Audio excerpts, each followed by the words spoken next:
आपकी अपनी party peoples का छठा स्थापना दिवस करोल बाग स्थित अंबेडकर भवन में बड़े ही हर्षोल्लास के साथ मनाया गया।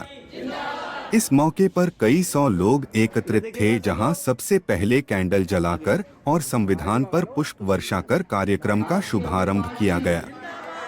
इस मौके पर पार्टी के राष्ट्रीय अध्यक्ष एडवोकेट रामवीर चौहान एवं तमाम उनके पार्टी के उम्मीदवारों का एक विशालकाय माला के साथ स्वागत किया गया। इसके साथ साथ सभी वरिष्ठ जनों को बेज लगाकर व शॉल ओढ़ाकर सम्मानित किया गया। एडवोकेट रामवीर चौहान ने कहा कि हमने उन महिलाओं को टिकट दिया है जो कभी राजनीति में नहीं है, गरीब घरों की है। हम अमीरी और गरीबी की जो खाई है उसे राजनीति में खत्म करने के लिए आए हैं। आइए सुनते हैं उनके द्वारा क्या कुछ कहा गया। भ्रष्टाचार, महंगाई के विरोध में खड़े होने की हिम्मत जताई है, इसलिए तालियां हो जाइए कि करने से लोग। और इसी वजह से जो यहाँ उपस्थित हैं, जो हमारे उम्मीदवार किसी कारण बहुत सारे लोग नहीं आ पाए, कुछ लोग यहाँ पे हैं, तो जो लोग यहाँ पे हैं उनके नाम मैं एक एक करके नहीं है। वार्ड नंबर 7 तादीपुर से वो मंच पर आए।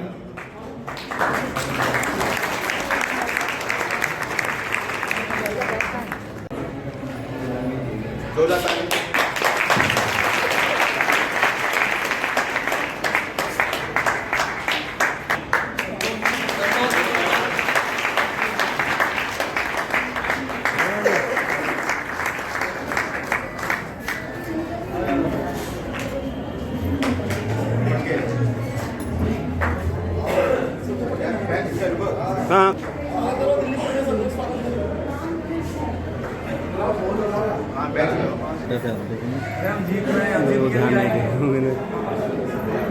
लिए गए। जो आज हम लोगों की गरीबी की स्थिति है, इसका सबसे बड़ा कारण है शोषण। ये आर्थिक शोषण हुआ, आर्थिक शोषण से हमारा राजनीतिक शोषण बन गया है। वोट, हम सिर्फ वोटर हैं, वोटर सपोर्टर तो हो सकते हैं पर भागीदार नहीं हो सकते, हम कैंडिडेट नहीं बन सकते हैं। तो आपकी अपनी पार्टी पीपल्स ने जब घरों से ये महिलाओं को निकाला, एक घरेलू महिला जो घूंघट में अपने घर में बैठी है, अगर वो सड़क पर निगम पार्षद का चुनाव लड़ने के लिए आई तो लोग मजाक उड़ाने की कोशिश कर रहे हैं। क्या गैर बराबरी की व्यवस्था एक ही घर में नहीं है? एक महिला एक पुरुष, तो महिला तो पर्दे में रहेगी, घूंघट में रहेगी और पुरुष को आजादी होगी। तो ऐसी व्यवस्था के खिलाफ एक जंग का ऐलान है आपकी अपनी पार्टी पीपल्स। हम लगातार काम करें। हमने कहा लोकतंत्र, इस देश में लोकतंत्र की परिभाषा करी गई। लोकतंत्र के बारे में लोगों ने बताया, अब्राहम लिंकन की परिभाषा बार बार लोग बताते हैं। अब्राहम लिंकन ने बोला, जनता का, जनता के लिए, जनता के द्वारा शासन। और आज वर्तमान परिवेश में क्या है भारत में? भारत में क्या है? एक नेता कह रहा है, अभी थोड़े दिन, अभी पूरी दिल्ली में होर्डिंग पोस्टर अड्डे पड़े हैं, वो कहता है इसकी सरकार और इसी का पार्षद। हम तो ये सुनते थे कि जनता का जनता के लिए शासन, जनता का जनता के लिए शासन।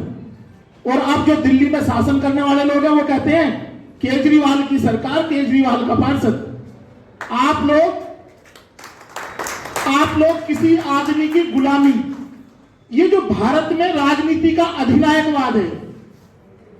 बात तो ये थी कि जनता ने उसको चुनेगी, एमपी एमएलए को, जनता एमपी एमएलए को चुनेगी और एमपी एमएलए चुनेंगे अपने मुख्यमंत्री और प्रधानमंत्री को। एमपी, हमारे जो बुराड़ी वार्ड के कैंडिडेट थे मोहम्मद मंसाद, जो कि गरीब खेतीहर मुस्लिम है, उनके घर, उनके परिवार को बंधक बना के रखा। वहाँ के जमींदार लोग, जो आम आदमी पार्टी के गुंडे थे, केजरीवाल ने जो गुंडे भेजे वहाँ पे, क्योंकि उनको हार का डर था आपके अपनी पार्टी से, उन गुंडों को भेज के उन्होंने हमारे कैंडिडेट से विड्रॉ कराया। तो यही तो लड़ाई आपकी अपनी पार्टी लड़ रही है कि गरीब लोगों को इन धनासेठ और इन गुंडों के खिलाफ खड़े करने की लड़ाई दिल्ली नहीं पूरे देश में आपकी अपनी पार्टी लड़ रही है। रामवीर सिंह जी, जिस तरीके से यहाँ जो आरओ जो हैं वो दोहरी नीति अपना रहे हैं। जो कैंडिडेट इंडिपेंडेंट हैं उन्हें जब तक आप शासन सत्ता के खिलाफ लोग खड़े नहीं होंगे, जब तक ये गरीब लोग शासन सत्ता के खिलाफ खड़े नहीं होंगे, ब्यूरोक्रेसी के खिलाफ खड़े नहीं, जैसे हमने एक कोशिश की है, ये रूल्स बनाने में ब्यूरोक्रेसी का बहुत बड़ा हाथ है ताकि रजिस्टर्ड पार्टियों को ख़त्म किया जा सके। और इस देश में लोकतंत्र को ख़त्म करने की एक साजिश रची गई है, जो कि लेफ्टिनेंट गवर्नर दिल्ली उसके नाम पे IAS ऑफिसर ने रूल्स पे साइन किया हुआ है, जो इलेक्शन रूल्स हैं। और अभी जो इलेक्शन सिंबल का ऑर्डर निकाला है 2022 का, उसमें क्लियर कट ये कर दिया कि they shall be deemed as independent. ये आपको किसने अथॉरिटी दी है? कौन? पार्लियामेंट ने कोई ऐसा एक्ट पास नहीं किया। रिप्रेजेंटेशन ऑफ पीपल्स एक्ट कहीं नहीं कहता इस बात को। लेकिन आपके अधिकारों का हनन, अगर आप लोग सोते रहे तो आपके अधिकारों का भी हनन कर लेंगे ये लोग, और आपको चुनाव में लड़ने नहीं देंगे। गरीब व्यक्ति हिम्मत नहीं कर पाएगा चुनाव में लड़ने की। आपकी अपनी पार्टी का घोषणा पत्र कब आएगा और किन मुद्दों को लेकर आप देखिए, हमारी पार्टी का घोषणा पत्र हमने बड़ा साफ साफ कहा है कि दोनों पार्टियां, भारतीय जनता पार्टी और आम आदमी पार्टी, ये बताए कि एक 26,000 करोड़ के घोटाले की MCD में बात करती थी, एक 13,000 करोड़ के घोटाले की बात करती थी। और हमने उनको दोनों को कहा कि भाई ये आप भ्रष्टाचार के सबूत दो ताकि हम इनको जेल भिजवा सकें। और दोनों पार्टियों के नेताओं को हम जेल भिजवाएंगे। ये मिली भगत है भारतीय जनता पार्टी और आम आदमी की कि आज 4 सीट में मनीष सिसोदिया का नाम नहीं है। ये सिर्फ ड्रामा था गुजरात के चुनाव को प्रभावित करने के लिए, दिल्ली के चुनाव को प्रभावित करने के लिए। और आम आदमी पार्टी को लगातार मीडिया की खबरों में बनाने के लिए भाजपा उसको बैक कर रही है। ये भारतीय जनता पार्टी की साजिश और आम आदमी पार्टी की मिलीजुली साजिश है, जो दोनों एक दूसरे को, पब्लिक को दिखा रहे हैं कि जी हम लड़ रहे हैं, लेकिन उनको चुनाव में और मीडिया में बनाने के लिए ये CBI का जो ट्रैप है, ये एक साजिश है दोनों पार्टियों की जनता के खिलाफ।